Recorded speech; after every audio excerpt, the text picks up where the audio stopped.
अस्सलामुअलैकुम everyone, welcome to military logic lab. दोस्तों, Middle East एक बार फिर सल्तनत, ताकत और जंग की तरफ बढ़ता हुआ नजर आ रहा है। यमन की जमीन पर आज भी धूल उड़ रही है, जहां नए अलायंसेस बनते हैं, पुराने टूट जाते हैं और इस बैटलफील्ड में सबसे ज्यादा हिला देने वाली अपडेट आज सामने आई है।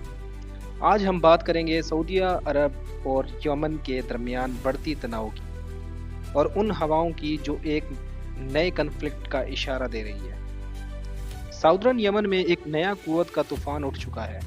एसटीसी यानी साउदर्न ट्रांजिशनल काउंसिल, जो यूएई की हमायत से चलने वाला सबसे पावरफुल सेपरेटिस्ट ग्रुप है, उसने साउदर्न यमन के बहुत से स्ट्रेटेजिक इलाकों पर अपना झंडा गाड़ दिया है। एडन से लेकर हदरामा तक, पोर्ट से लेकर ऑयल फील्ड्स तक, एसटीसी की एडवांस ने पूरी रीजन की पावर बैलेंस को हिला कर रख दिया है।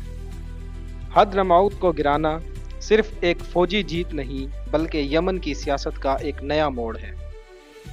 ये वो प्रोविंस है जहां से यमन का बहुत सारा ऑयल निकलता है और जहां का कंट्रोल किसी भी ग्रुप को अनइमेजिनेबल पावर दे सकता है।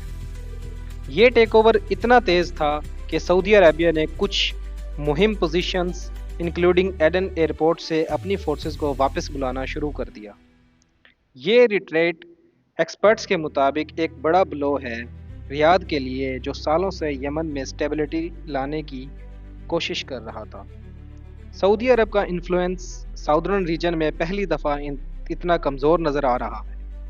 ये सब एक और बड़ी कहानी का हिस्सा है, एक साइलेंट वार जिसमें गोलियां कम चल रही हैं, लेकिन पॉलिटिक्स और इन्फ्लुएंस की जंग बहुत तेज हो चुकी है। सऊदी अरेबिया और यूएई, जो कभी एक कोलिशन में थे, अब यमन की ज़मीन पर आपस में टकरा रहे हैं। एसटीसी को यूएई सपोर्ट करता है, जबकि इंटरनेशनली रिकग्नाइज्ड यमनी गवर्नमेंट को सऊदी अरेबिया सपोर्ट करता है। अब हदरमाउत और साउदर्न गवर्नमेंट में दोनों को सपोर्टेड फोर्सेस आमने सामने आ चुकी हैं। क्लैशेस रिपोर्ट हुए, कन्वॉयज मूव हुए और इंटेलिजेंस सर्कल्स में कहा जा रहा है Yemen has become the battlefield of a new gulf rivalry. Situation इतनी टेंशन फिल्ड हो गई है कि कुछ वक्त के लिए यमन का एयर स्पेस क्लोज कर दिया गया है। एडन एयरपोर्ट पर फ्लाइट रोक दी गई। एनालिस्ट कह रहे हैं this was a message, a warning shot without firing a bullet.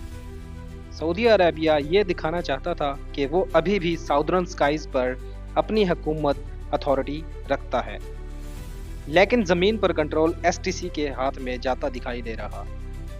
लेकिन दोस्तों, ये सब सिर्फ साउदर्न ड्रामा नहीं है। नॉर्दर्न यमन में हौसी मूवमेंट अब भी फुल स्ट्रेंथ में मौजूद है और उनके रेड सी और बाबुल मंदाब एरियाज में अटैक्स ने पूरी दुनिया की ट्रेड को खतरे में डाल दिया है।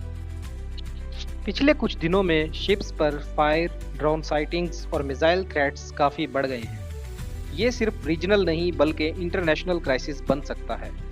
अब सवाल ये है, आगे क्या होने वाला है? क्या यमन दो हिस्सों में परमानेंटली डिवाइड हो जाएगा? क्या सऊदी और यूएई के दरमियान ओपन कन्फ्रंटेशन हो सकती है? क्या हौसी इस चाउस का फ़ायदा उठाकर और नॉर्थ में अपनी पावर बढ़ाएंगे, या रीजन किसी नए सीज फायर की तरफ जा रहा है? एनालिस्ट कह रहे हैं the next few weeks are critical. Yemen का फाइनल शेप डिसाइड होगा। ये थी सऊदी अरेबिया और यमन कन्फ्लिक्ट की आज तक की सबसे ज़्यादा एक्सप्लोसिव अपडेट। अगर आप चाहते हैं कि इसमें सिचुएशन पर रोज़ाना अपडेट्स लाऊं, तो वीडियो को लाइक करें, चैनल को सब्सक्राइब करें और कमेंट्स में डेली अपडेट लिखें। Thank you very much.